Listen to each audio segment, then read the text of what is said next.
Boa noite, boa noite a todos. Eu sou Carla Nawat, sou da equipe do Rocha Treinamento. Vamos aguardar a nossa entrevistada de hoje. Boa noite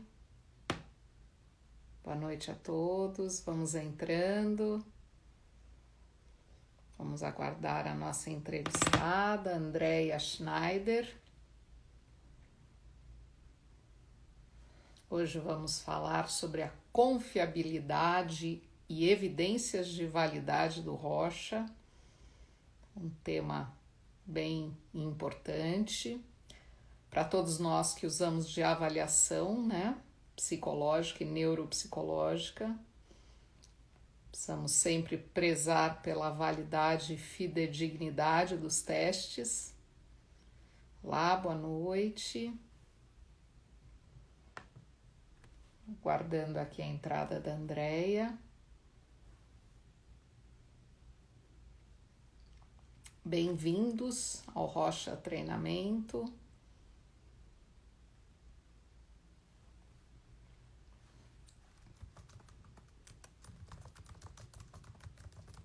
Vou avisar ela que eu já entrei na live, que a gente está esperando ela.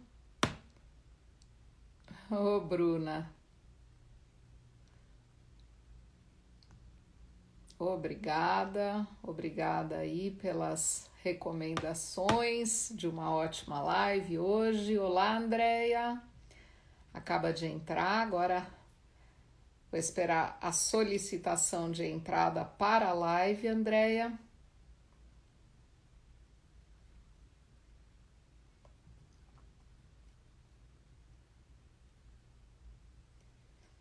Tem que apertar aqui na câmerazinha que tem um mais e ali você solicita entrar, participar da live.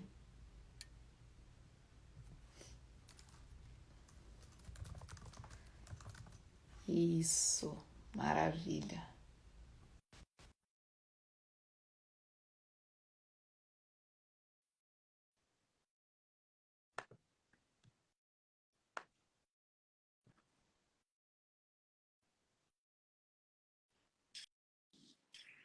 Olá, Oi, tudo bem, Andréia? Prazer. tudo bem? Prazer todo meu. Ah, que bom que você está hoje aqui com a gente. Vamos falar de um tema tão importante, né?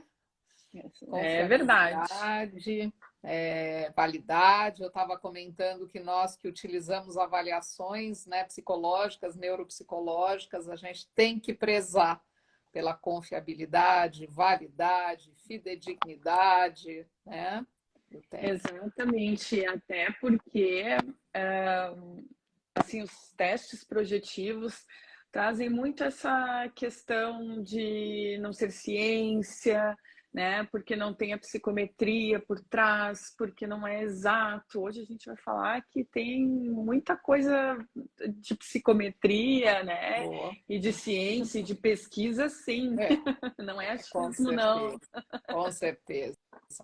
Andréia, vou fazer uma pequena introdução, vou te apresentar para a gente poder iniciar a live, tá bom? Tá certo.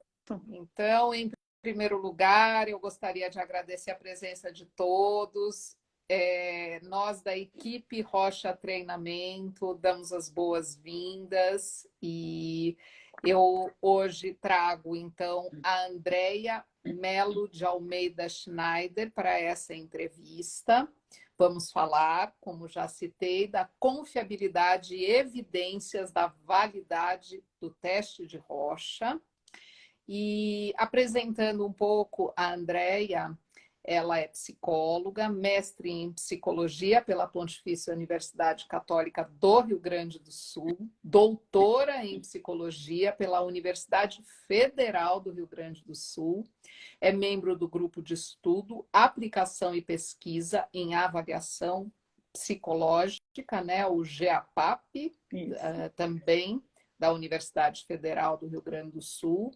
Tem mais de 15 anos de experiência em avaliação psicológica, Foi professora no curso de psicologia da PUC do Rio Grande do Sul, ministrando disciplinas de avaliação psicológica e sendo supervisora da prática de avaliação psicológica dos alunos.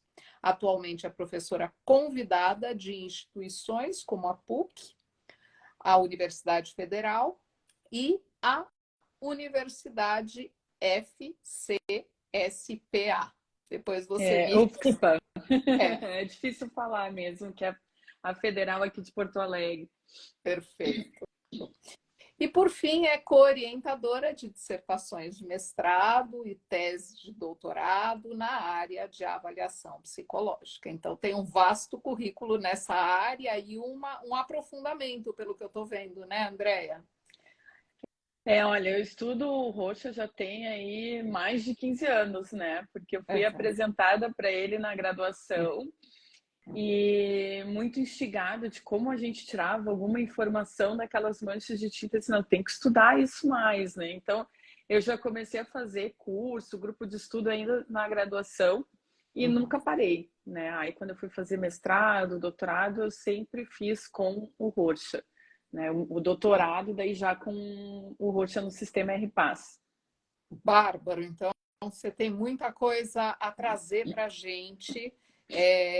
Conta um pouquinho, então, dessa sua história. Você deu um appetizer aí, mas se aprofunde um pouquinho. Conta para a gente seus professores, que sistema que você aprendeu e o que te trouxe essa inspiração, né, de trilhar esse percurso tão bonito com... Você fala Rocha, né? Eu falo Rocha, enfim. Olha, mas eu acho que é só aqui no Rio Grande do Sul que a gente fala Rocha, sabe? Porque por todo lugar que eu ando é Rochá. Então, assim, acho que a gente tem um jeito aqui peculiar de falar, né? Mas eu acho que, assim, o que me inspirou a estudar e a trabalhar com Rocha foram os meus professores. Eu tive uma professora na graduação que, apesar de não ter dado a disciplina, não ter ministrado na disciplina o teste, ela apresentou as lâminas e foi uma professora que me inspirou muito na minha carreira, né? A escolher a área de avaliação psicológica para trabalhar. Então, eu acho que a minha inspiração ao longo desses anos todos veio de profissionais que eu julgava muito competentes, muito sérios e que faziam um trabalho de reconhecimento, né? Tanto acadêmico quanto clínico. Então, depois eu fui estudar o sistema compreensivo. Meu primeiro curso foi no sistema compreensivo, aí com a Sônia Rovinski, aqui de Porto Alegre, né? Que é bem conhecida aí na área jurídica. E fiz o grupo de estudos com ela. Então, ela foi uma pessoa que me inspirou bastante também de seguir. E hoje a gente segue trabalhando juntas, né? Estudamos o RPAS juntas e seguimos trabalhando juntas. Então, eu acho que a minha escolha profissional veio muito inspirada por essas profissionais que eu conheci no caminho. E até fazer o mestrado na PUC com o Rocha foi também em função da professora Blanca Verlang, que, né, hoje já faleceu, mas era um nome muito importante na área de avaliação psicológica com instrumentos projetivos. E então ela tinha um conhecimento muito grande, né, e muito próximo de pessoas como a Sônia Paziano, Elisa Lemor Amaral, que são pessoas referência na nossa área de avaliação psicológica, né? Então, eu queria estudar com essas pessoas, né? Que a gente lia os nomes nos livros, né? Nos manuais, nos instrumentos. Então, a inspiração veio muito daí, assim. E, Andréia, você quando teve na faculdade, você falou para mim que as pranchas foram apresentadas, mas houve algum aprofundamento na faculdade ou não? Não, na graduação, eu tive 2 disciplinas de avaliação psicológica, Na época ainda se usava o termo testes psicométricos, testes projetivos, então era um semestre de psicométricos, um semestre dos ditos projetivos, então não dava tempo mesmo de conhecer a fundo nenhum instrumento, era só uma apresentação, né? Hoje, né, a meu ver, eu acho que já não cabe mais essa diferenciação de instrumentos psicométricos e projetivos, porque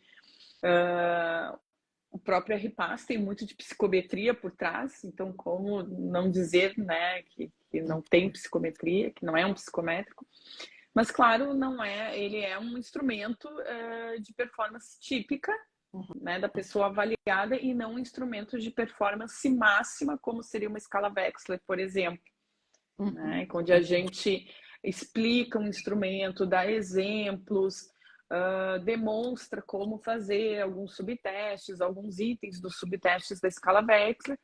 No RPAS, né, ou no Rocha, de uma maneira geral, a gente dá um problema para ela resolver, quer dizer, com o que aquela mancha de tinta se parece, e a gente não sabe o que ela vai responder, e ela também não sabe muito bem o que dizer, o que a gente espera dela, né? É a performance típica, é como ela tipicamente no dia a dia lida com os problemas, com as coisas que ela tem que enfrentar. Né? Porque os autores do RPAS chamam então de personalidade em ação. Né? Que aí a gente vê ao vivo ali na hora que está administrando o RPAS como que a pessoa lida com as situações que ela enfrenta.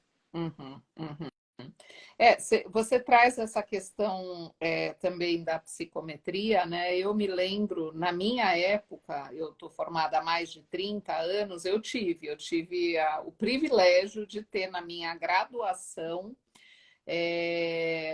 2 semestres de Rocha, 2 semestres com aprofundamento, era o método de Aníbal Silveira. E eu lembro que era muito temido, inclusive por causa da psicometria envolvida, né? Quer dizer, aquelas 2 folhas de cálculo enlouqueciam as pessoas, né? Então falavam, não, eu vim para a psicologia porque eu não queria matemática, agora eu chego aqui, eu tenho que fazer todos esses cálculos dessas folhas, né? Então você está me lembrando isso, que realmente existem muitos cálculos, né? Cálculos importantes em todos os sistemas, né? O compreensivo, RPAS, Aníbal Silveira, linha francesa, enfim, todos eles têm, a gente baseia aí nessas folhas de cálculo, né? Então... não é achismo, né? Isso que, né, no senso comum, muita gente acha que as manchas de tinta foram criadas aleatoriamente, né? Que foram jogadas qualquer tinta numa folha de papel dobrada ao meio e dali saíram as manchas, né? Não foram criadas assim, né? O Hermann Rocha, quando desenvolveu um instrumento e publicou lá em 1921, ele selecionou as manchas de tinta que ele ia trabalhar, né? Inicialmente eram 40 pranchas, acabou ficando em 10 e que foram aperfeiçoadas ao longo do tempo, né? Quem tem oportunidade de visitar o museu do Rocha na Suíça consegue, tem livros, né, publicados também na biografia dele, enfim, a gente vê a evolução dos desenhos, né? O próprio cartão 3 que a gente utiliza hoje tiveram 4 versões anteriores. Né? Depois que Hermann Rocha publicou, claro, aí não mudou mais, né? Mas o próprio Hermann Rocha foi aprimorando as manchas de tinta, não é aleatoriamente que elas foram criadas, né? Isso é bem importante, eu acho um dado bem importante e mostra, né, o peso, vamos dizer assim, né? O peso, a fundamentação, a importância, né? Porque qual foi a intenção, né, do Hermann Rocha quando a gente lê a publicação dele lá de 21 e as biografias que saíram a respeito disso depois, né, mostram que ele criou essas manchas de tinta justamente para ter elementos de ambiguidade, né, partes daquelas manchas ou algumas manchas que pudessem parecer mais de uma coisa, mas que ao mesmo tempo tivessem elementos mais estruturados, que fossem mais óbvios, né? Então, de fato, desde o nascimento das pranchas, das manchas de tinta que a gente utiliza hoje, se trabalhou com essa ideia de que a gente nunca vai ter um protocolo igual ao outro, né? Até acho que essa é uma das vantagens de se utilizar o roxo em detrimento de outros instrumentos, é que por ter essa característica de estrutura e ao mesmo tempo de ambiguidade nas lâminas, a gente consegue, claro, com a experiência, né, isso fica mais fácil, perceber quando alguém está tentando manipular o instrumento, né, na hora de responder, porque se é tudo muito certinho, não, ninguém vê tudo muito certinho, né? Então, enfim, tem outros critérios que a gente usa para tentar perceber a manipulação, mas acho que essa é mais uma das vantagens, né? Eu sou encantada pelo roxo, então. Somos. Que máximo, que máximo.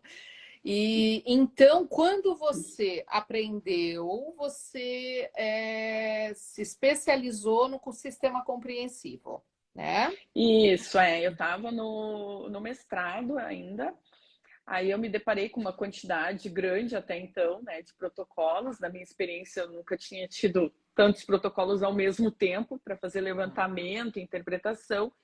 E aí até foi a Ana Cristina Rezende, né, lá da PUC Goiás, que me indicou os workshops do Barry Ritzler, do Anthony, para adquirir mais prática na codificação e interpretação do sistema compreensivo.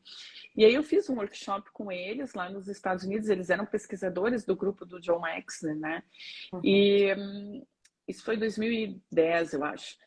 E então lá eram 8 dias, onde a gente fazia a codificação e a interpretação de um caso de manhã, um caso à tarde, e tinha um homework para apresentar no outro dia. Em 8 dias, fazendo 3 casos por dia, a gente volta sabendo alguma coisa, né?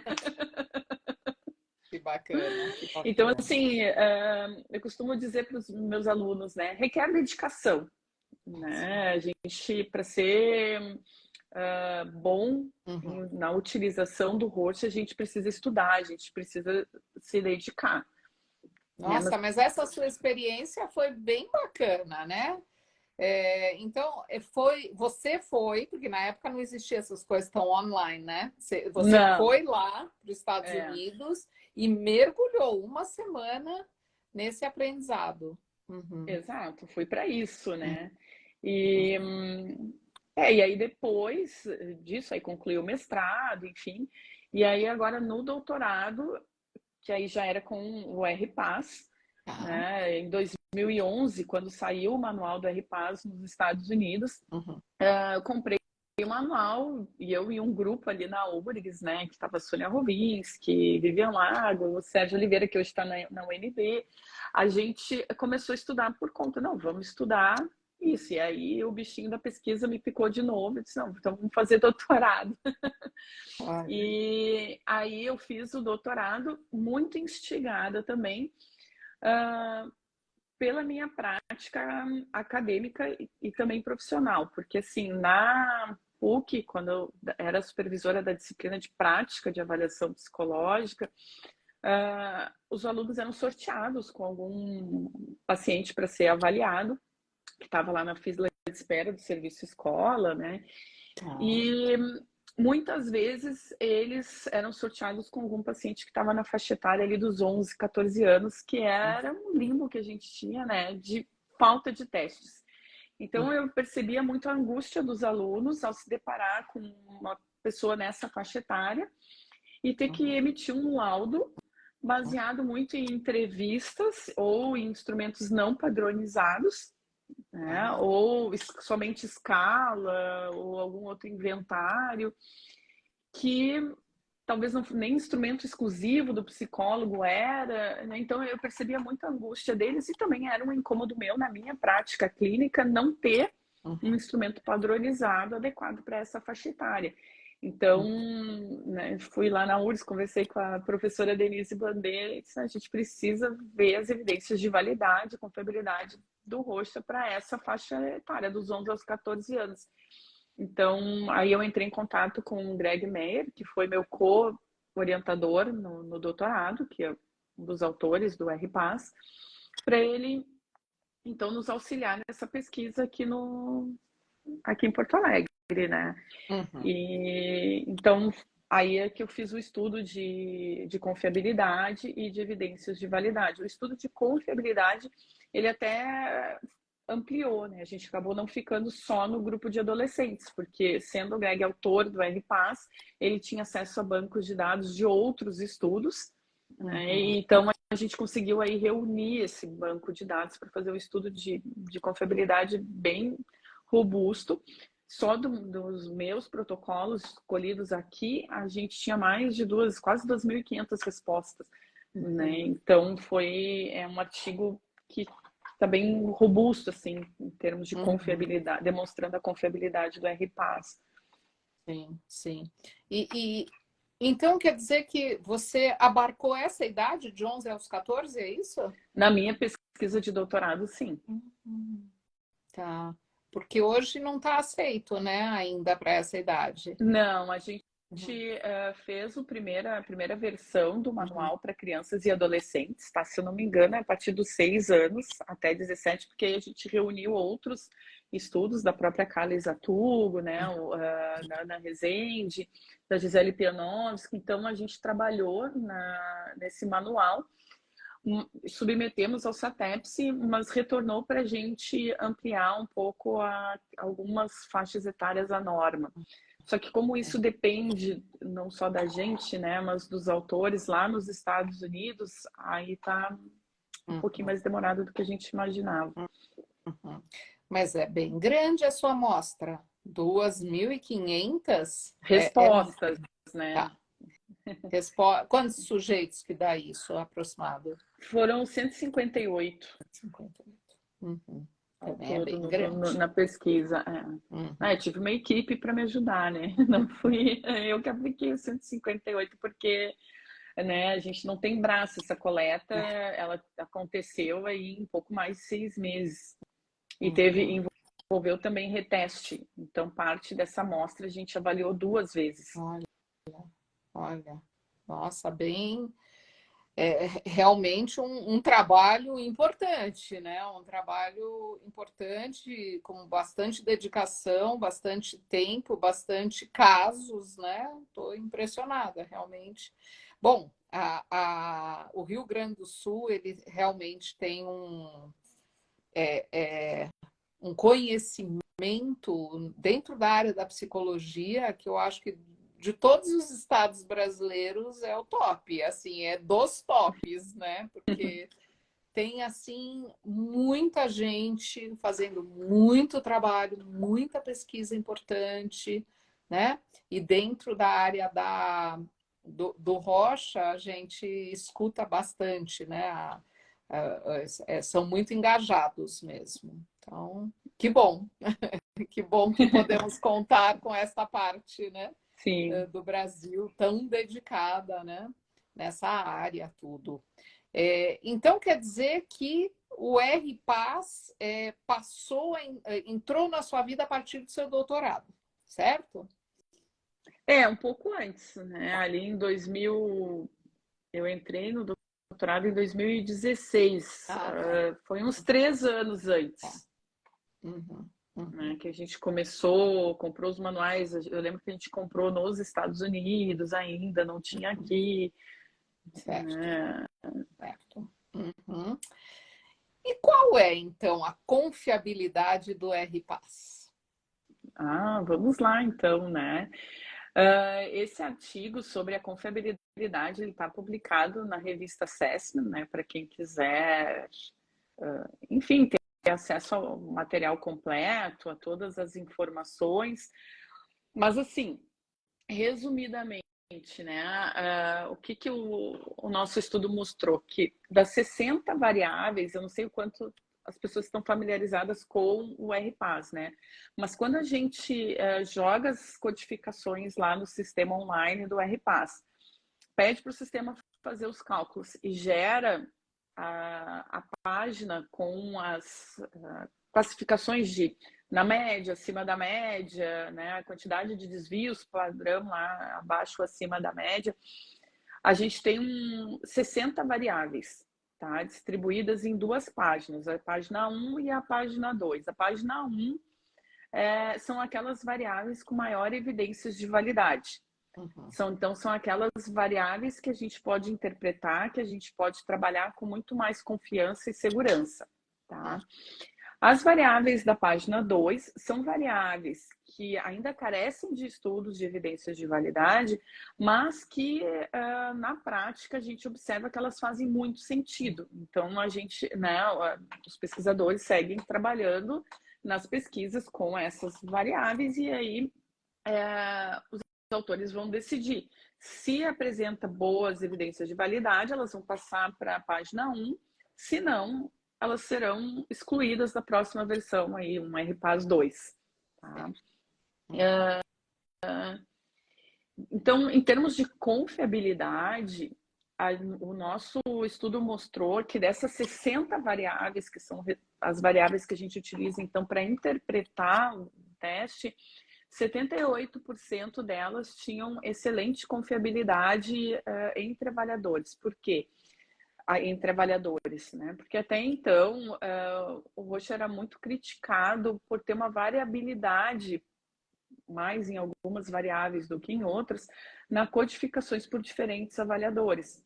Então, se dois psicólogos pegassem o mesmo protocolo e fossem fazer o levantamento, teriam algumas divergências de codificação importantes, né?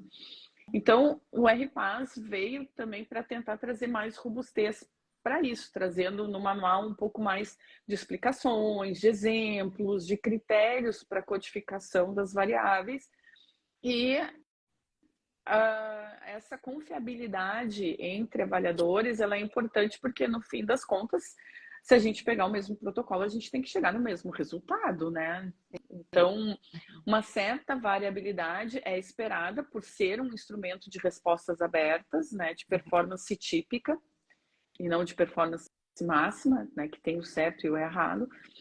Então, dessas 60 variáveis, 78% delas mostraram uma confiabilidade excelente, que é o top do top, né?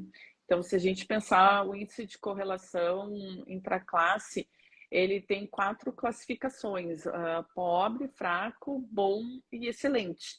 Então, 78% dessas variáveis foram excelentes. Depois a gente teve 20% delas classificadas como boas. Tá? Então, sobrou aí 2%, né, um pouquinho menos, que ficaram entre pobre e fraco.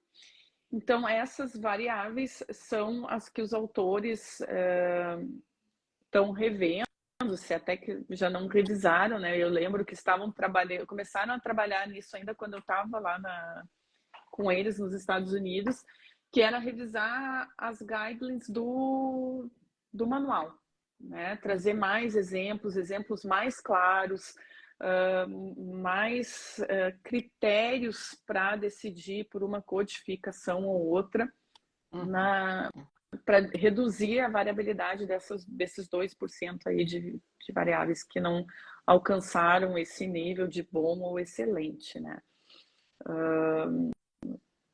Mas, de uma maneira geral, a gente vê que o manual traz uma boa codificação, né? Até estava olhando, não estou com ele aqui, mas o manual do RPAS, ele tem, sei lá, acho que 600 páginas, né?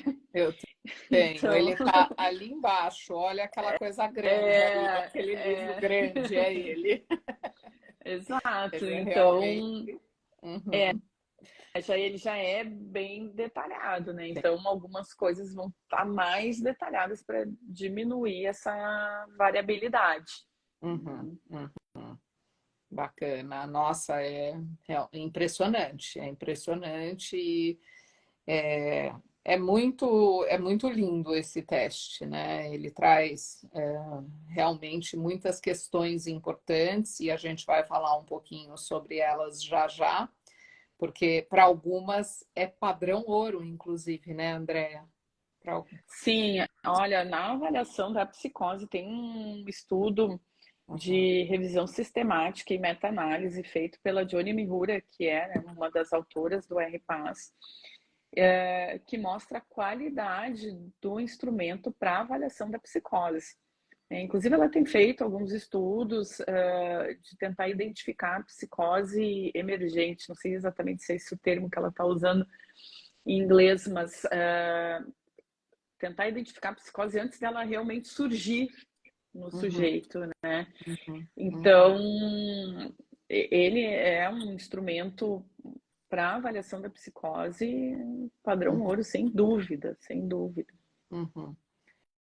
Né? É, Até porque se a gente compara, claro que a gente sabe da importância da avaliação psicológica ser multimétodo, né? A uhum, gente precisa utilizar diferentes formas de obter os dados da pessoa que está sendo examinada. Então, a gente vai utilizar de entrevista, observação, instrumentos de performance máxima, de performance típica, autorrelato, enfim, a gente, né, vai lançar a mão de várias opções né, baseadas na ciência, psicológica, enfim, para acessar essas informações. Agora, quando a gente vai avaliar, por exemplo, transtornos de personalidade, uhum, né, não traços, né, o transtorno mesmo, um transtorno de personalidade antissocial, né, um transtorno, enfim, os transtornos de personalidade. E aí a psicose, né, a gente está falando de quadros em que a pessoa vai ter muita dificuldade de olhar para si e se uhum, autoavaliar adequadamente num instrumento de autorrelato. uhum. Sim. Né? Então, lançar mão de um instrumento como o Roxa é muito importante.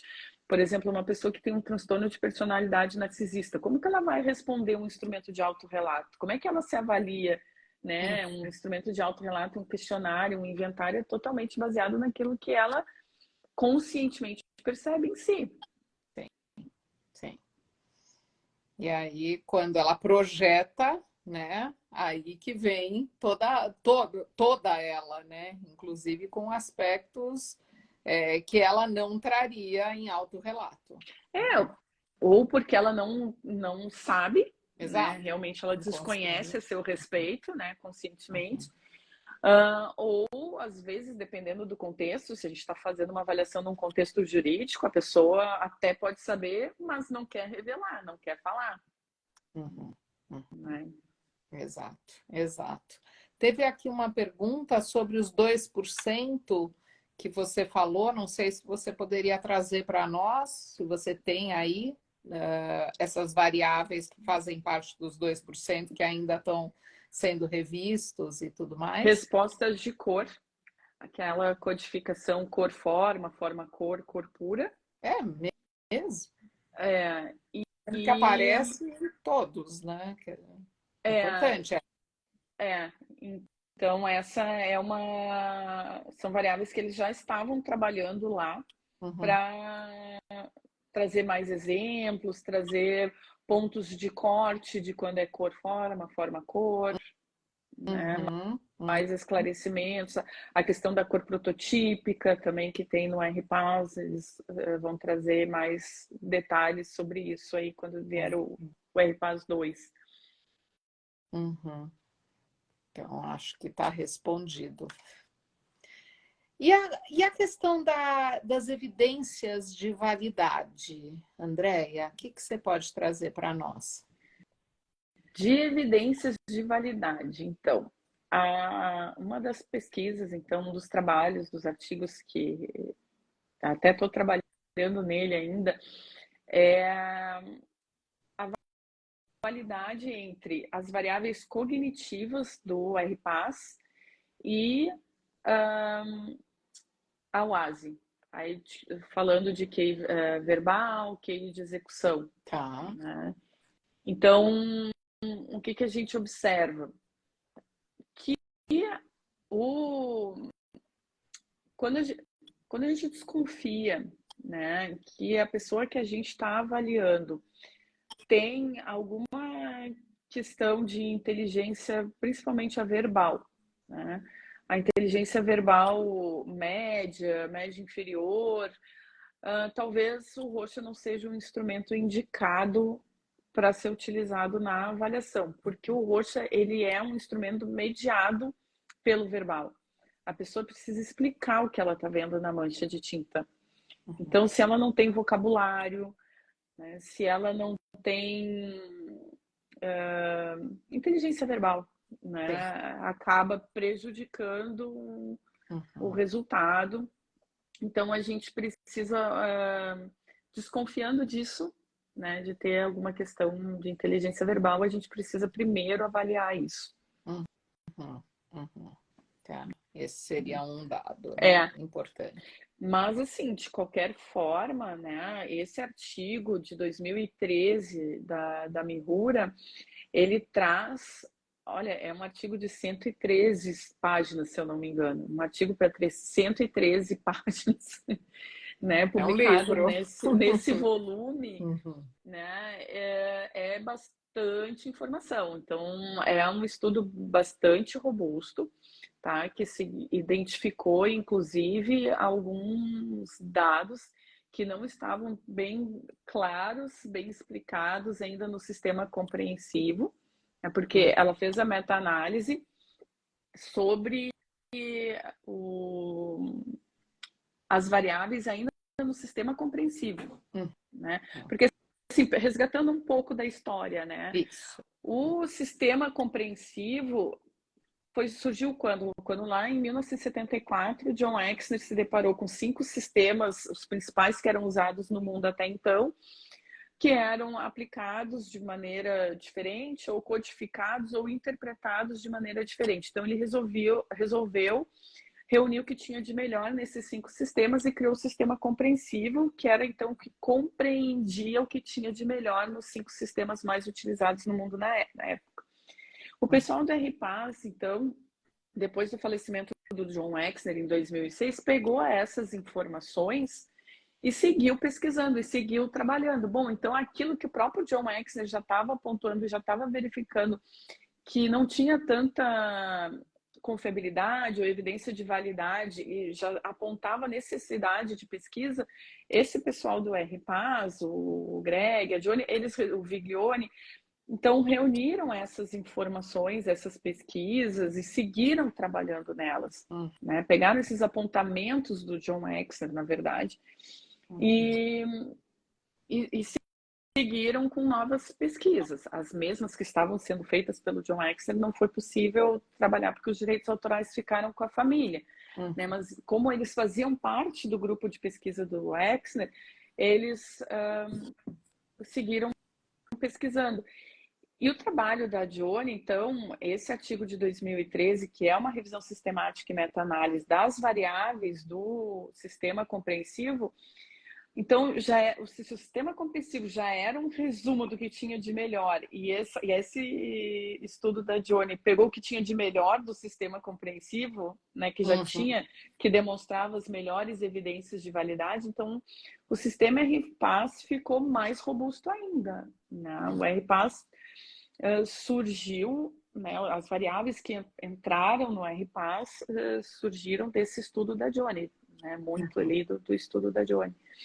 O que você vê a partir de agora, Andréia? Fiquei com a vontade de perguntar isso, né? Porque você é uma pesquisadora importante aqui do Brasil e, ao mesmo tempo, tem contato, né, com o pessoal que está pesquisando no exterior. Qual o próximo passo? O que vai acontecer? Conta um pouco para a gente Dá um para onde spoiler. vamos? Bom, eu acho que um grande passo aí bem importante, né, e que a gente já está trabalhando em pesquisas aqui no Brasil, é a aplicação, a administração do RPAS remotamente, né? Então, síncrono, né? Não assíncrono, mas à distância. Então, acho que isso é bem importante, né? Eles desenvolveram um aplicativo específico para isso, tem toda uma calibragem dos cartões, das manchas de tinta, para não perder as nuances da mancha de tinta, de cor, de textura, né? Então, está sendo pesquisado isso no momento. Começou lá na pandemia, né? E agora a gente vai fazer pesquisas aqui no Brasil. E, inclusive com idosos, né? Que a gente sabe que tem um pouco essa ideia de que o idoso não sabe manipular ou teria alguma dificuldade em manipular as tecnologias, né? Então, também estaremos com população de idosos nesse estudo. Você toca isso nessas...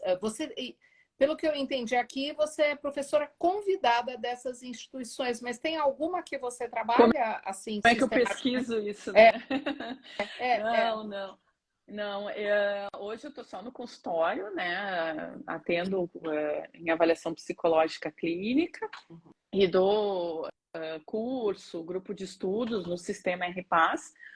Mas as pesquisas, elas vêm muito pela minha coorientação, né? Esse trabalho do Roxa à Distância é um estudo que está sendo... o orientador é o professor Sérgio Oliveira, lá da UNB, numa parceria com a Gisele Pianovski, da USF. Então, tem alunos de mestrado, de doutorado, fazendo essa pesquisa, e eu estou como orientadora, então, dessa parte do trabalho com o Sérgio. Para à distância, né? Para essa aplicação à distância. E agora, cada vez mais, essa questão remota, né? Com a pandemia acelerou, não tem mais volta. Sim, com certeza. O que você diria para alunos que estão iniciando hoje, assim, né? Ou até alunos de faculdade que falam, para que eu preciso de teste projetivo, né? O que você diria para esses alunos em relação ao Rocha? Que é uma área fascinante para se trabalhar. Quando a gente é trabalhosa, né? Mas ela é fascinante quando a gente consegue ver tudo que a gente pode extrair de informação e a qualidade que tem essa informação. E tem muito pouca gente no mercado de trabalho, mesmo quem não quer atuar com pesquisas, quer atuar só na clínica. Na clínica, hoje, muitas vezes eu tenho dificuldade para quem encaminhar pessoas que eu, porventura, não posso avaliar, para algum profissional que tenha conhecimento de Roxa. Né? Porque quem tem um profissional que tem conhecimento de Roxa tem a agenda cheia, né? O bom profissional. Então, e são instrumentos que têm sido solicitados, né? Claro, tem aí uma questão, acho que bem importante, que eu sempre digo para as pessoas, né? Quando alguém quer encaminhar uma pessoa para ser avaliado, não diga que teste você pensou que a pessoa precisa, né? Porque se eu digo para ti assim, olha, vai lá na Andréia para fazer uma avaliação, porque ela trabalha com Roxa. A primeira coisa que você vai fazer é pesquisar no Google o que é o Roxa, né? O que ela faz. Então, e aí às vezes a pessoa chega com alguma resposta que não é a melhor, né? Ou contaminada por alguma informação errada. Então, assim, não diga, eu pensei que você deve procurar fulano, beltrano, porque ela aplica o Roxa. Não, eu acho que tu precisa procurar essa profissional, porque eu acho que ela vai poder te ajudar. Né? E aí, na hora, a gente decide se aplica, se não aplica, quando aplica, até porque tem essa questão da inteligência verbal que a gente estava falando antes. Né? O Roxa não é para todo mundo. Não é para todo caso. Né? Ele é um instrumento maravilhoso. mas se eu souber usar. E eu vi que a Denise Bandeira aqui está nos assistindo, né? Mas ela usa um termo que eu adotei para mim, e lá no grupo de pesquisa todo mundo adotou, né, esse termo, que é o termo do psicólogo válido. Não adianta eu ter um instrumento padrão ouro na minha mão, que está aprovado pelo SATEPS e que tem robustez em termos de psicometria, né, de confiabilidade, de evidência de validade, se eu não souber trabalhar com o instrumento, né? Se eu não souber aplicar.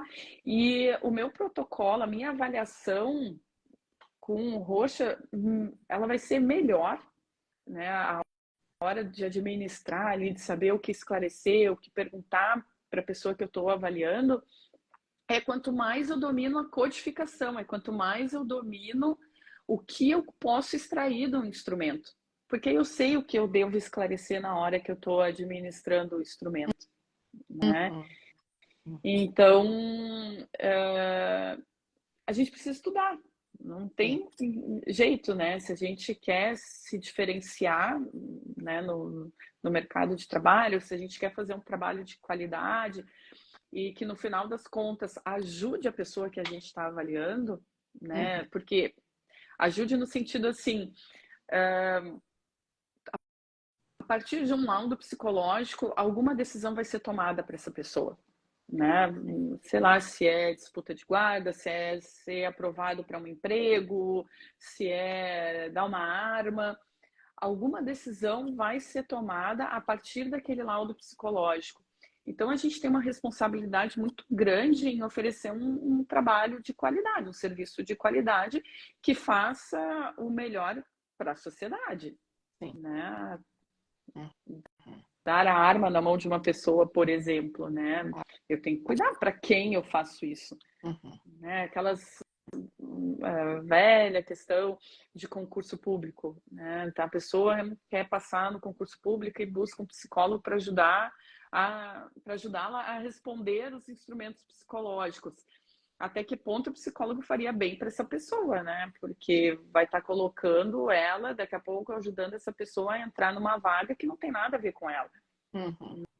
Né? Então, que daqui a pouco vai produzir uma doença nessa pessoa, porque, sei lá, vai ficar deprimida por trabalhar numa coisa que não gosta, né? Mas passou no concurso. Então, a gente tem que sempre pensar no objetivo maior e na responsabilidade que é, né, a avaliação psicológica. E tem em mente que nenhum teste é 100%, né? A gente é o psicólogo que está fazendo a avaliação, não é o teste.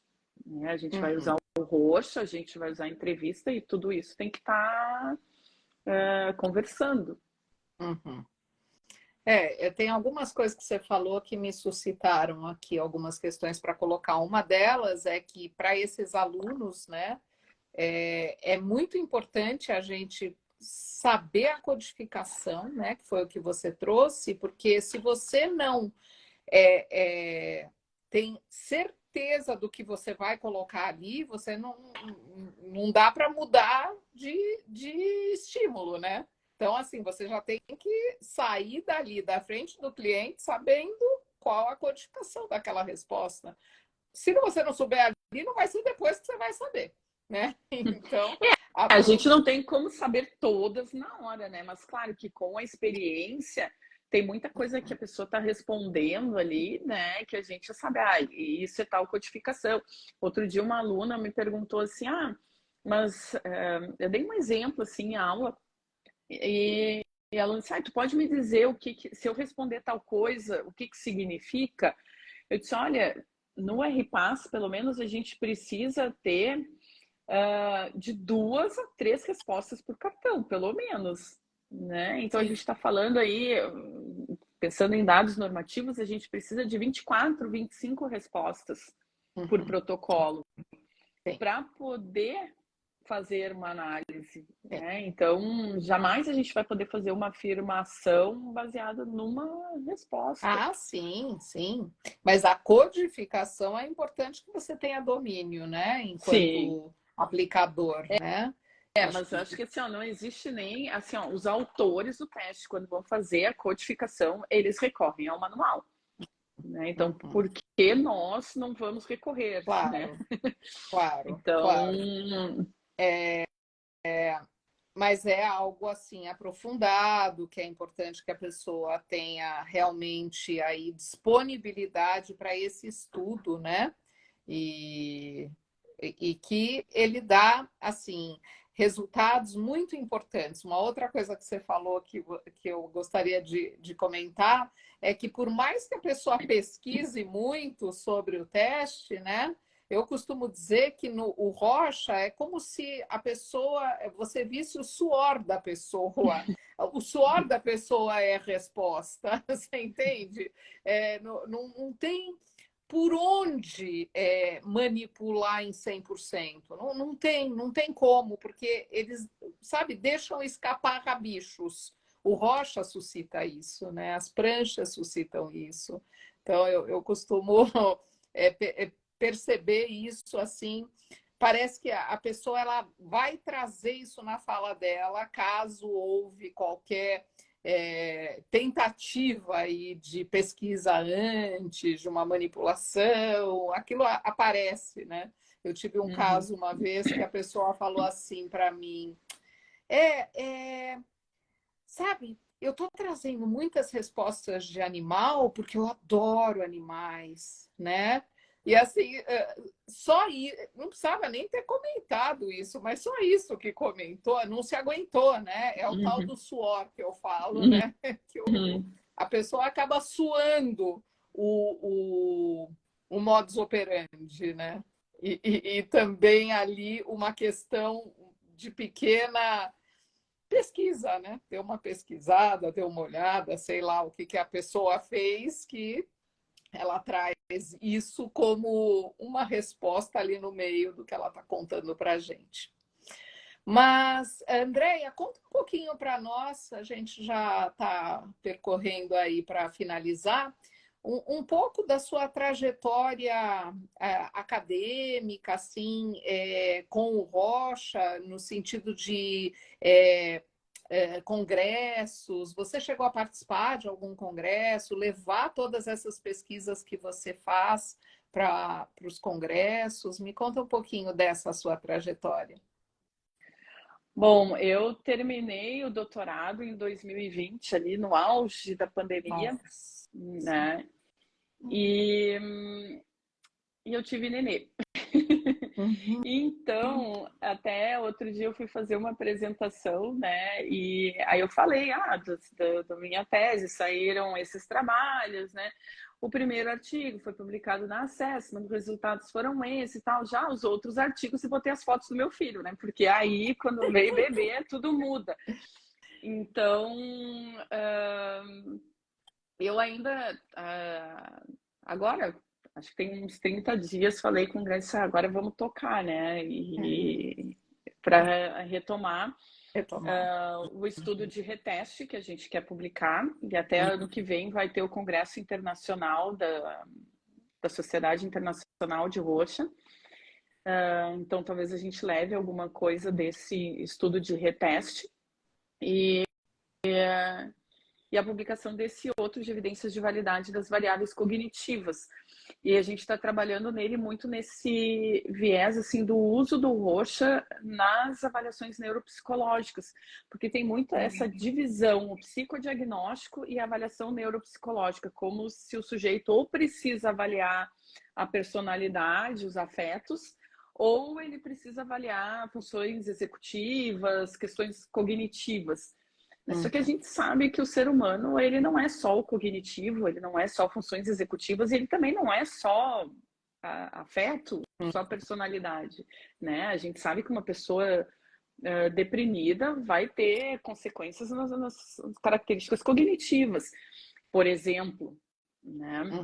Então, a gente, nesse artigo, a gente trabalha isso também, a importância de um instrumento faz na avaliação neuropsicológica. Também.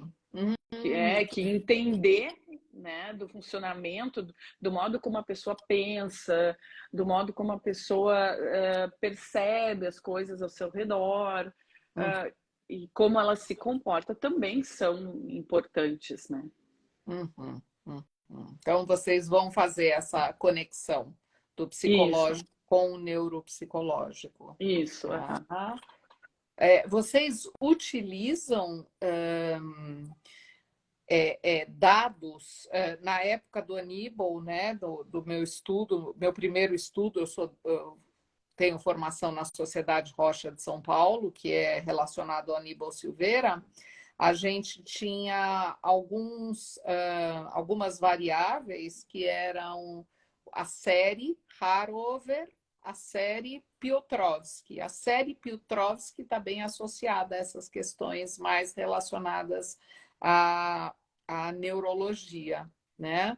Não sei se vocês estudam nomeando esses autores ou trazendo um pouco desses autores e das pesquisas que eles fizeram na época.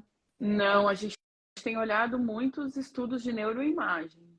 Ah, olha só. Bom, também já A é gente tem pós olhado isso alguns tudo. estudos de neuroimagem que tem, né? Tem o Luciano Giromini, que fez um estudo bem importante com Viglione de neuroimagem e respostas de movimento no Rocha. Então, a gente tem usado esses trabalhos. Uhum. Quando você fala neuroimagem, enquanto a pessoa está passando pelo exame, ela está vendo as pranchas. Isso, isso. E falando, né? Isso. No que dando respostas. A atividade cerebral ao longo das respostas. Tá. E esse estudo já está também com N assim, grande para poder ter resultados?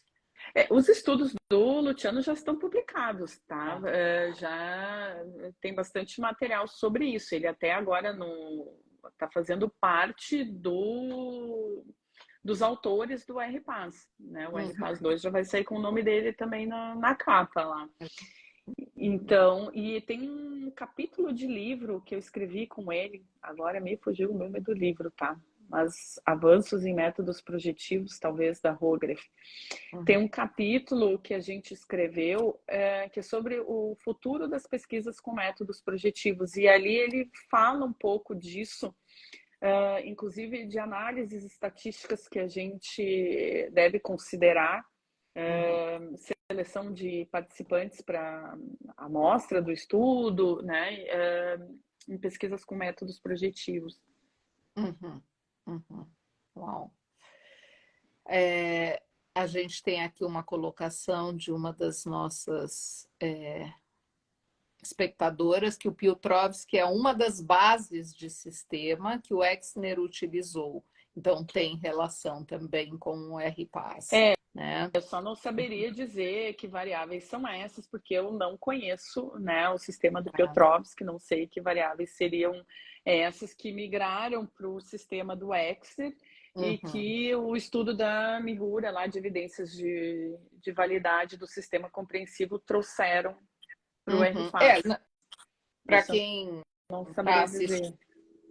Mas para quem está assistindo e se interessar, me parece que são 10 itens, 8 a 10 itens, acho que são 10, e que eles trazem aí características que mostram que há talvez algum comprometimento neurológico naquela pessoa. Né?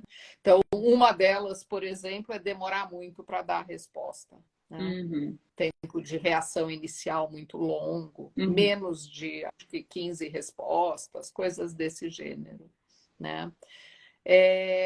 Andréia, você gostaria de dar uma última palavra, contar um pouco sobre o que você está fazendo no momento?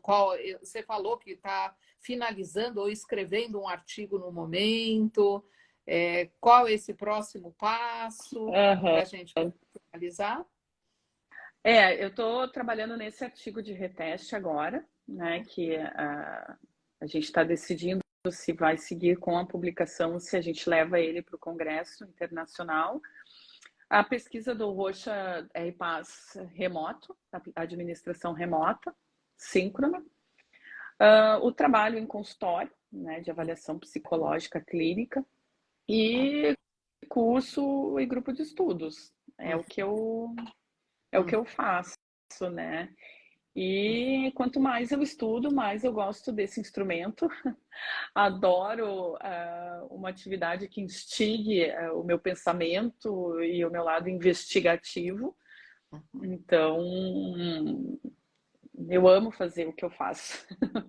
Então, eu espero, né, já que o tema da série de lives é inspiração, espero que eu tenha conseguido inspirar alguém de alguma maneira a seguir esse caminho, né, que a gente é totalmente suspeita para falar, porque a gente está há anos nisso e a gente gosta, né? É, exatamente. Mas com certeza foi uma live muito inspiradora. Eu só tenho a te agradecer. Sinto você uma pessoa bastante profunda em tudo que você conhece, em tudo que você sabe. Então, eu e a equipe do Rocha Treinamento gostaríamos de agradecer muito a sua presença aqui conosco e agradecer a presença de todos. As pessoas estão comentando. Excelente live maravilhosa. André é uma super pesquisadora e clínica. Então, eu gostaria de agradecer a vocês pelos comentários, pela presença, e a Andréia por trazer tanta inspiração e informação para a gente. Muito Imagina, eu que obrigada. agradeço o convite de vocês. Muito obrigada. Andréia, eu vou no final aqui fazer um collab com você. Estou até pegando aqui o seu nome, andreiamas.psique, para você também ter essa live no seu Instagram imediatamente.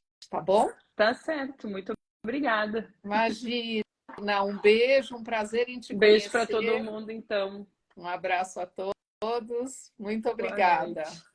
Boa noite. Tchau, tchau. Boa noite. Tchau. Tchau, tchau.